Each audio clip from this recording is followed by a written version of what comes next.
تو نے تو زندہ دوست کی دوستی کا دامن داغدار کر دیا۔ ایسا کہتے ہوئے سانول نے خنجر نکالا اور اس کی طرف بڑھا اور بولا، سانول میرے بھائی رک جا، ہرگز وار نہ کرنا، میں نے ایسا کچھ نہیں کیا۔ اس دن میں نشے میں ضرور تھا، مگر میری بہن کے ایک تھپڑ نے میرا نشہ ختم کر دیا۔ تو کیا نیلم جھوٹ کہتی ہے؟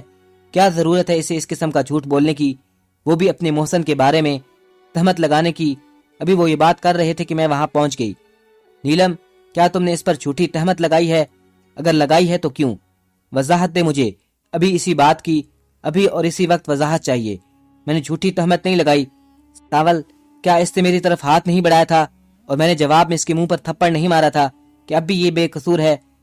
بس اتنا ہی کافی تھا سانول کے لیے۔ میری یہ بات سن کر اس کے بازو میں بجلی سی پھرتی آ گئی، میں اسے نہ روک سکی، اس لیے خنجر سے اتنے وار کیے کہ دلاور بے جان ہو کر زمین پر گر گیا۔ یہ خنجر اس نے ہمسائے شمسو کی دکان سے اٹھایا تھا، وہ بھی اس کے پیچھے پیچھے 4 بندے لے کر آ گیا، کیونکہ اکیلے آنے سے خوف آ رہا تھا۔ سانول کو قتل کی سزا میں پھر جیل ہو گئی، اس بار عمر قید کی سزا ہوئی۔ ایک طویل عرصے اسے پھر آہنی سلاخوں کے پیچھے گزار کر جب وہ واپس آیا تو میں اس کے انتظار میں بوڑھی ہو چکی تھی۔ وہ کالے یرکان میں مبتلا ہو چکا تھا، صرف 2 ماہ زندہ رہ سکا۔ اس کی سزا تو ختم ہو گئی، لیکن میں آج تک نادانی کی سزا کاٹ رہی ہوں اور اپنے مرنے کا انتظار کر رہی ہوں۔ اللہ کسی کو ایسی دردناک سزا نہ دے۔